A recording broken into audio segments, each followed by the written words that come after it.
The Cleveland Browns got down to their initial 53-man roster at 4 p.m. yesterday.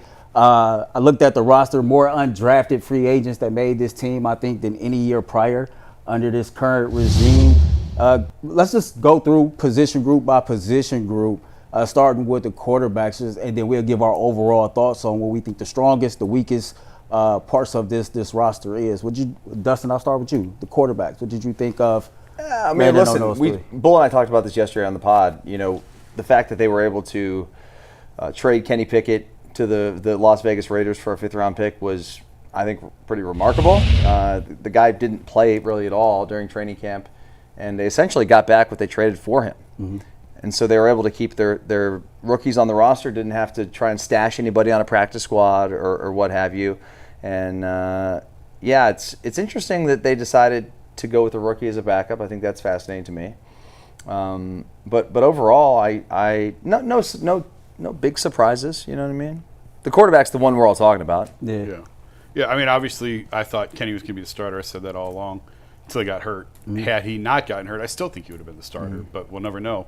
So once Dillon sort of asserted himself as the backup, once Kevin felt comfortable with Dillon as the backup, I understand why they did what they did. I did think they were going to carry 4. But it makes sense to do it this way. I wouldn't be shocked if Tyler Huntley found his way back here in a few days. But for going with the 3 that they're going with, no, I think it makes sense. The Pickett thing I thought was interesting only because the Steelers are also carrying 4. So maybe it was a race to get to Vegas.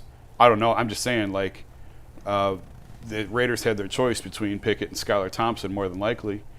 And that might be part of the reason why the Browns acted as quickly as they did on the trade, because the Raiders could have gone elsewhere to get a backup. I'm curious to see what Pittsburgh does now with their 4 and carrying Skylar Thompson, how long that lasts. Yeah, I actually like the trade myself. Me personally, I didn't feel like Kenny Pickett's resume was strong enough for him to be QB2 on this team without actually seeing him play in a game, whether it's preseason or not, under Kevin Stefanski's system. I just felt like I needed to actually see him in a game action before I could be comfortable with him being QB2. But not only that, I think this trade stabilizes the Cleveland Browns quarterback room, and it shows that not just with Dillon Gabriel, but even with Shedeur Sanders, that the coaching staff behind the scenes, whether it's Kevin, whether it's Bill, whether it's Tommy Rees, that whatever's been asked of these rookies since they've been here in April, that they feel comfortable enough to move forward with them as QB2 and QB3. And particular with Shedeur, because even if you wanted to name Dillon QB2, if you wasn't comfortable where in my opinion, where Shedeur was, then you probably still keep Kenny, let him heal up and be your QB3. I have heard the rumblings that Tyler Huntley might be back here on this team.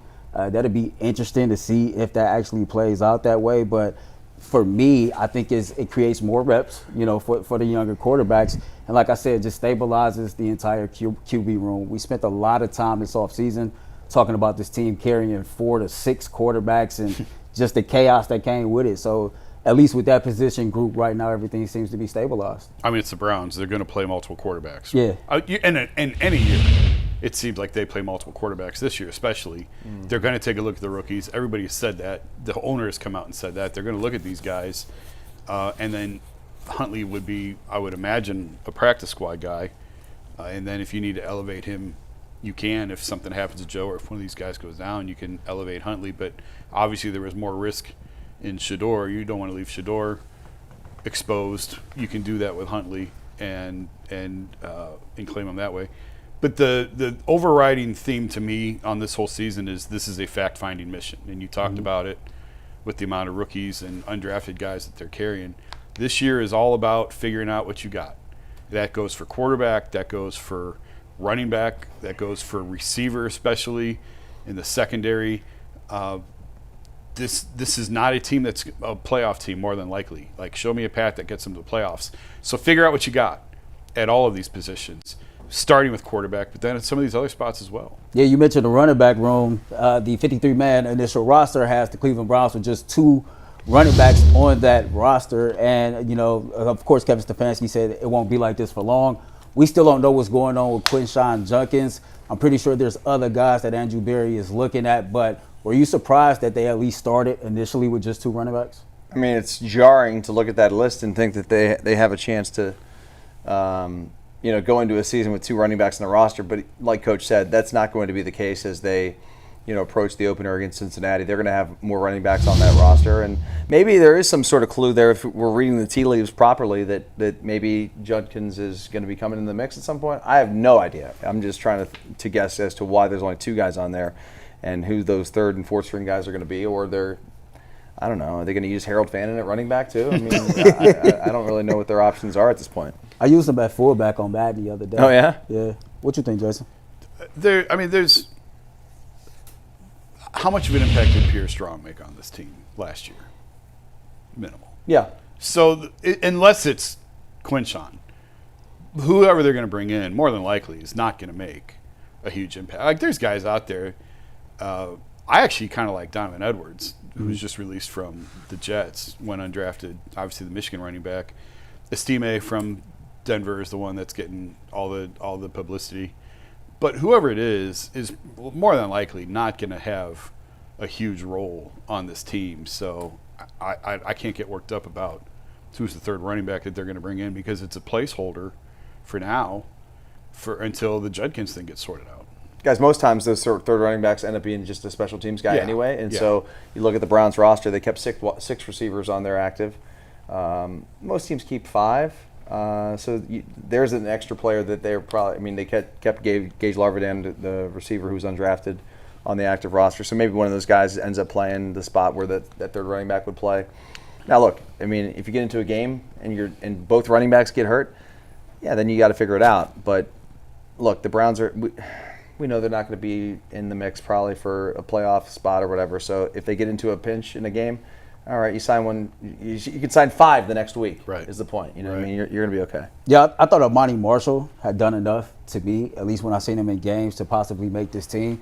I'm with you, Jason. I thought Pierre Strong's impact on this team was minimum to none, even though from the naked eye, it seemed like when we saw him, he was making some plays. But you just look at that room, and to me, Jerome Ford and Dillon Sampson are the same type of running back. And so you kind of need that bigger body to kind of stabilize that room. Somebody that you can play more on 1st and 2nd down versus like a 3rd down option. Dustin, you mentioned 6 wide receivers. Mm-hmm. That group right there is the biggest. That's one of the biggest head scratchers to me. I look at the room even with 6 minutes. It's like, that's uninspiring. If I got to be, it is quantity over quality. We know we got Jerry Jeudy, but he's the only one in that group that is proven. Bond, they just signed. He's a rook out, or is he technically a rookie? Yeah. Yeah. So he didn't get drafted, and they signed him. He got cleared of his situation. Larvidan's an undrafted guy. Thrash is just kind of a guy.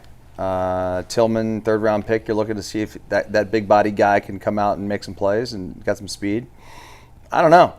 I don't feel great about that group. Do you?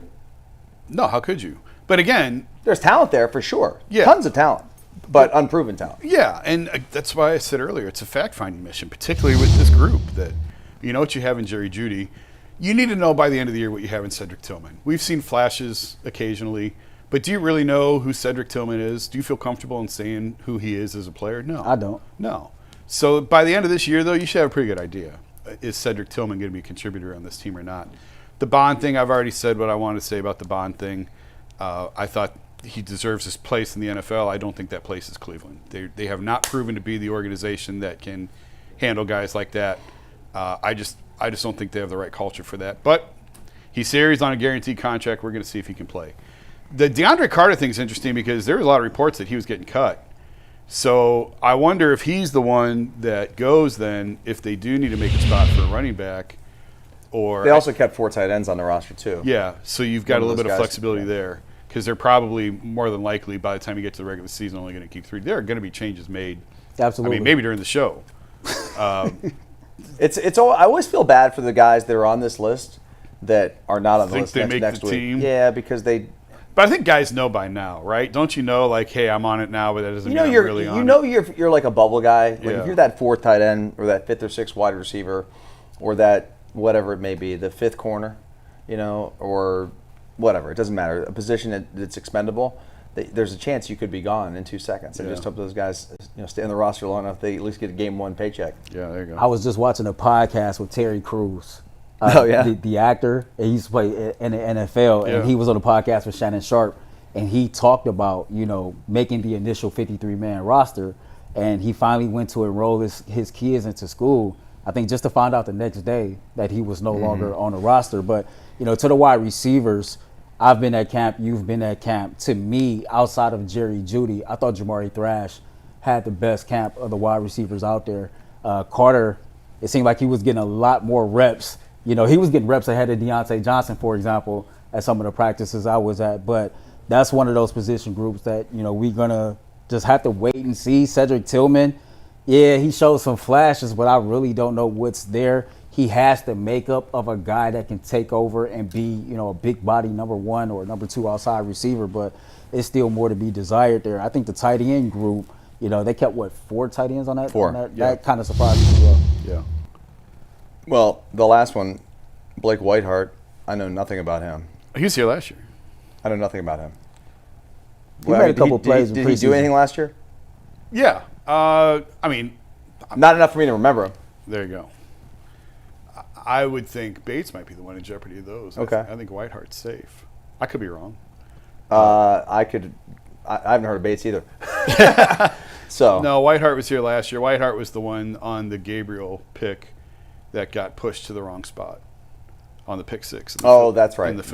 That's right. Okay, I do remember that. See, now. I think Brendan Bates might be the one that's safe because of all the guys on that list. He is more of the kind of like blocking tight end.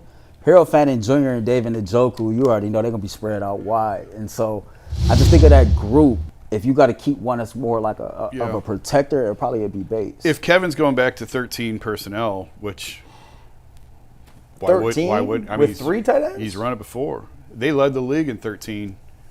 What, 2 years ago? Yeah. I feel like I want to say it was 2 years ago or 3 years ago. Maybe it's 3 years ago now. It's been a while. And he likes his tight ends. So I think we're gonna see a lot of fan. Thank you. Someone got it. I think we're gonna see a lot of Fannin and Njoku, but I could see him going back to 13 sets. I can't wait to see Harold Fannin play in a real game. It's like it's so much untapped raw potential right there. The fact that he's from Northeast Ohio, like I think it's gonna be lit, you know, on Sundays in that stadium when they see him actually make some plays. Pride of Canton, Ohio, baby. All right, let's go over to the offensive line. Look at the offensive line room. I think this is one of the few position groups that we can look at and say, okay, if they're healthy, we're confident in their ability. The lines are the strength of this team. Yeah. Offense and defense. Worried about those guys. Yeah, no, they'll be, as long as they're healthy, they'll be fine. I'm really fascinated to watch DeJuan this year. I want to see if he can stay healthy. He's in terrific shape. He's probably like. We joke all the time. Guys come out and say they're in the best shape of their life. He actually might be in the best shape of his life. And they got some depth there with Tevin Jenkins. But if they stay healthy, that's a unit you don't really worry about at all. We'll wait and see on Posick. And Zinter obviously struggled bad as a rookie. This is probably – he's got to show something fast. Or this might be it for him here, I would think, if he has a year like last year.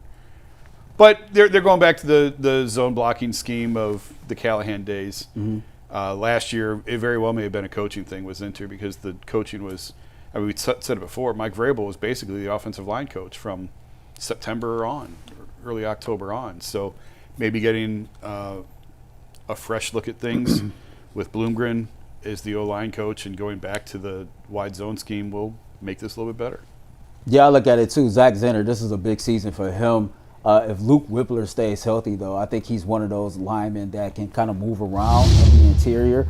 And we all know Andrew Berry like versatile offensive linemen because injuries do happen. But I couldn't agree more, man. Zach Zinter got to show something this year because he has not been impressive at all. And then, you sign a guy like Tevin Jenkins he looks like he's solid. Yeah. This is a huge year for Zach.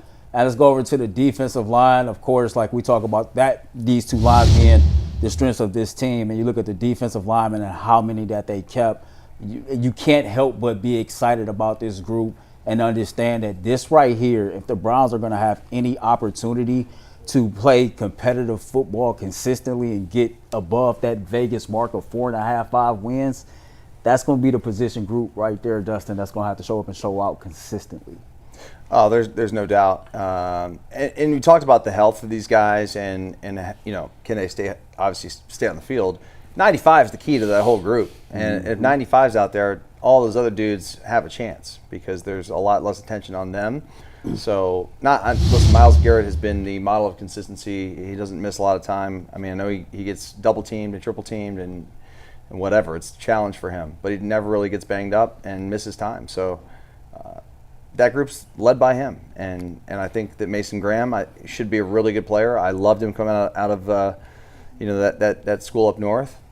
But time will tell. No one's really been talking about Mason Graham much during training camp, and it's hard to because he plays defensive line, and there's just not a lot of plays to be made where there are splash plays. They jump out at you. They're not sexy positions. So that group's got some good depth.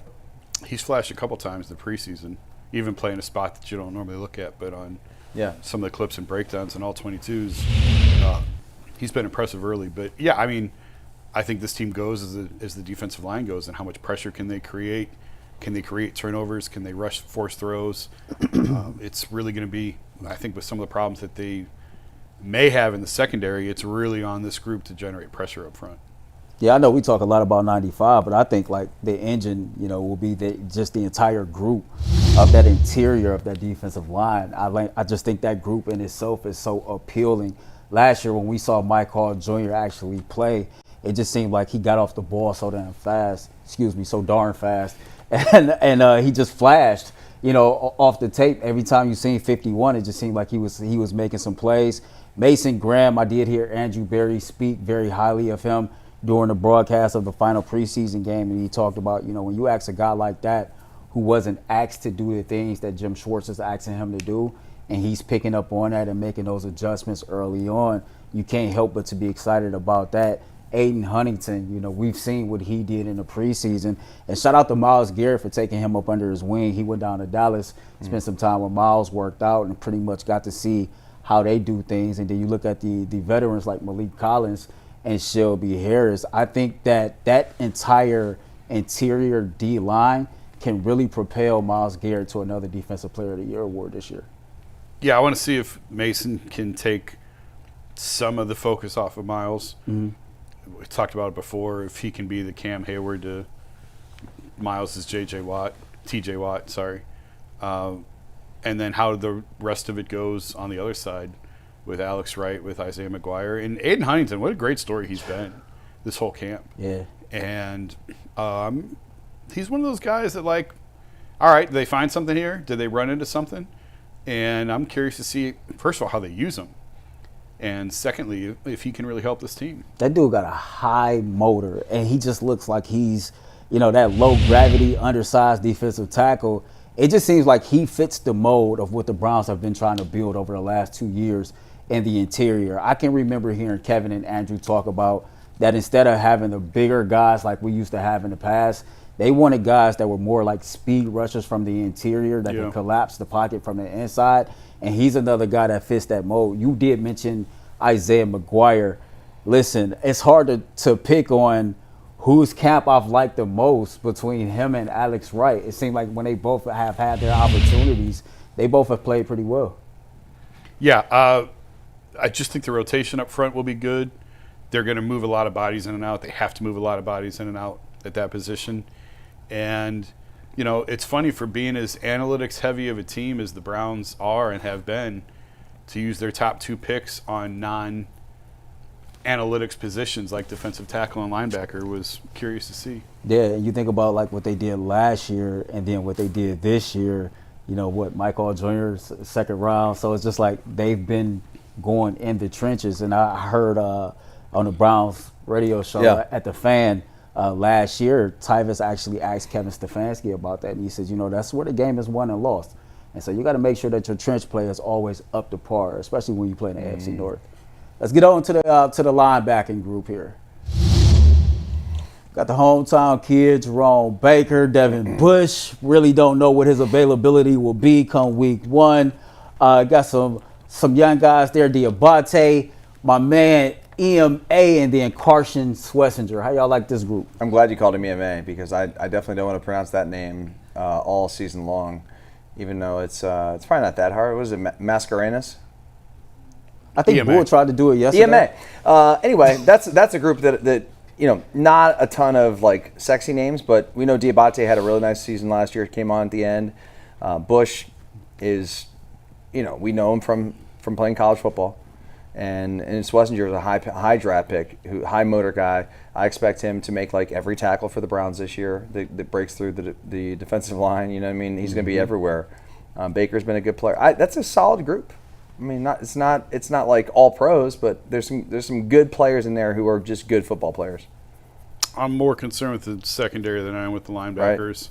Right. I agree with you on Diabate. Made some plays toward the end of the year, showed what he can do. Schlesinger, I think, is going to be a fan favorite. Yep.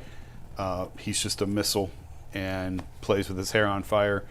And Bush, we'll see. And the rest of them, we'll see. But we've talked about it before in Schwartz's system. Linebacker, almost maybe to a fault, maybe too much, has been deprioritized so much.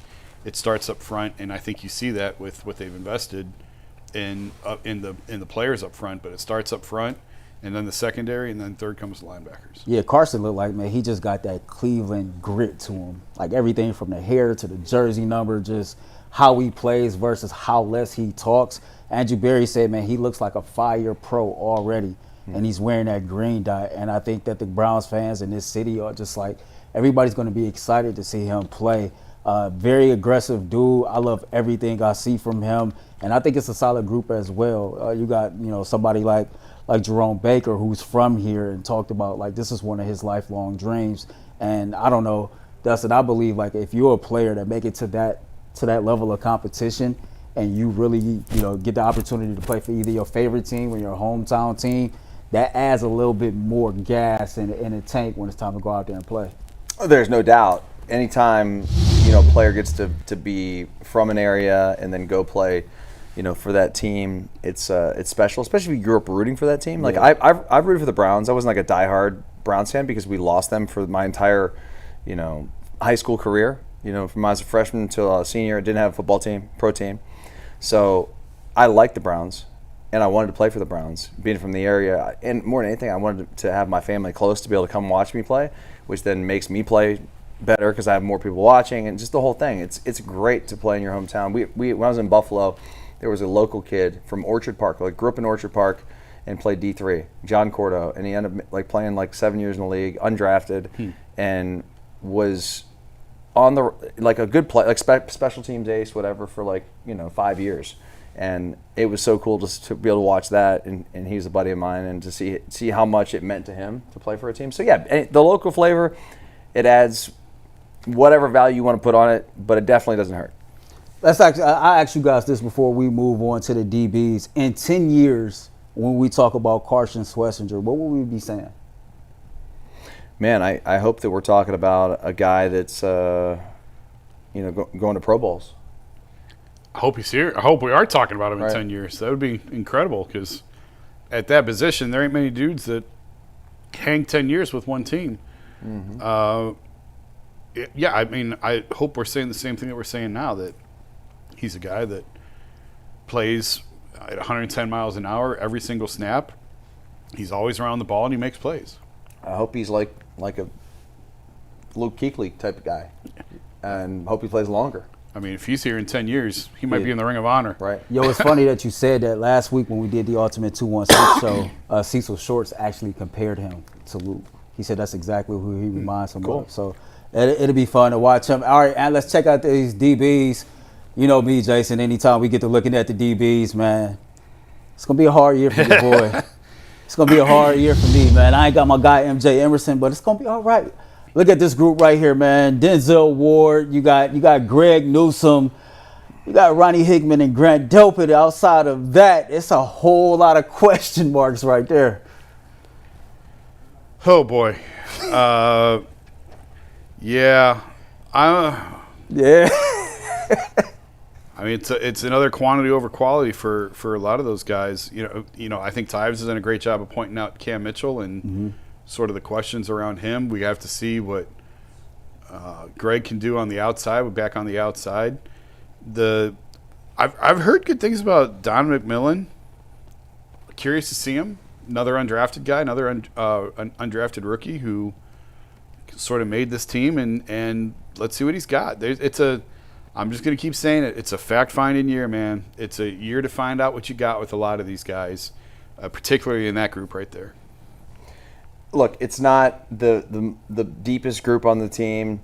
There's some guys on that list that have played some good football in this league, but it's top heavy with Denzel. And if Denzel, can play 17 games, great. It's going to help everybody else. Same with Myles Garrett. It goes without saying.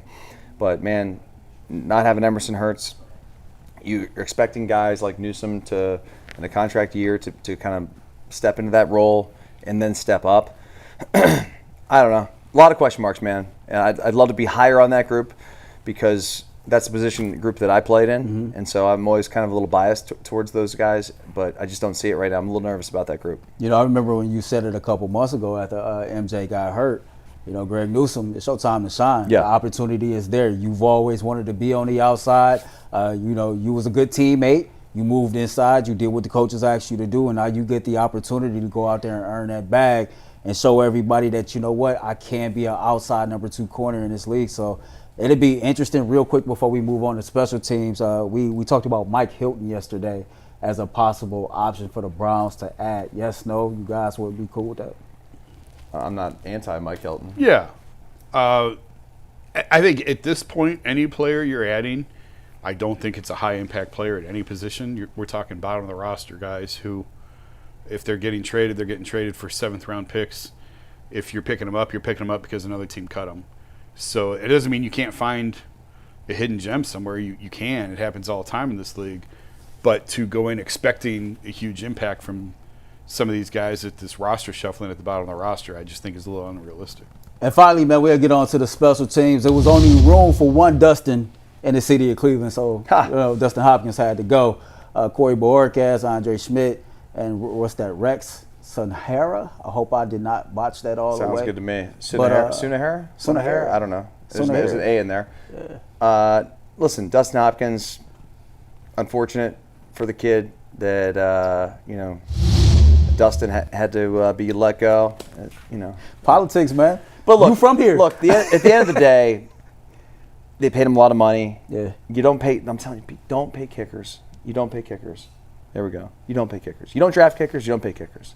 Like those dudes are a dime a dozen. You find one, it may last a year, maybe 2. If you're lucky, maybe it's a few years. Whatever. The Justin Tuckers of the world that play for 10, 12, 15 years and just don't miss kicks. Those guys are hard to find. The Browns had something good in Hopkins for a second. They got overzealous. They paid the guy a bunch of guaranteed money, which I don't know why you would ever do that. No one's knocking down his door to pay him. But at the end of the day, they're trying to win games. And they know this season, we've talked about this many times, defense and special teams is what is going to really help the Browns win games if they want to win games this year. And with Hopkins missing PATs in the preseason, dude, like what are we doing? It's a 33-yard kick. Yeah. I have to run an ad in the paper for that. Yeah, no, that's facts. That's facts. Had to make a change of kicker. Guaranteed money doesn't matter. This is, twice in 3 years that the last preseason game kind of cost him. Yep. We saw it with Cade York when he missed that kick, I think, against Minnesota, I think it was, in the preseason. I don't remember now who their last preseason, or it might have been the Chiefs. Either way, it was bad. He missed that last kick in the preseason. I thought that might be the end of old Cade. And hand up, I liked Cade. I thought it was fine to use the draft pick on him, and oh boy, I am now firmly on Dustin's side of don't draft kickers and don't pay kickers. I've learned my lesson. 7th round, okay, fine. Maybe they use a little bit of priority on that guy. Yeah. You don't want him to go sign undrafted with somebody else. But we're not going higher than the 7th round or 6th round at best for a kicker. I remember being in a car, and y'all, if you ever listen to Dustin on the radio, he says dude a lot. So you're like, dude, what are you doing? My voice gets high. I know. I hate dude, it. what are you doing? You're not the kicker? 4th round? I mean, I'm just saying. That's a guy that's a rotational guy. Dustin and I argued with Stefanski when I was on 90s, when I was filling in with him, and we had Kevin on, and he and I were arguing about the kicker. He was right.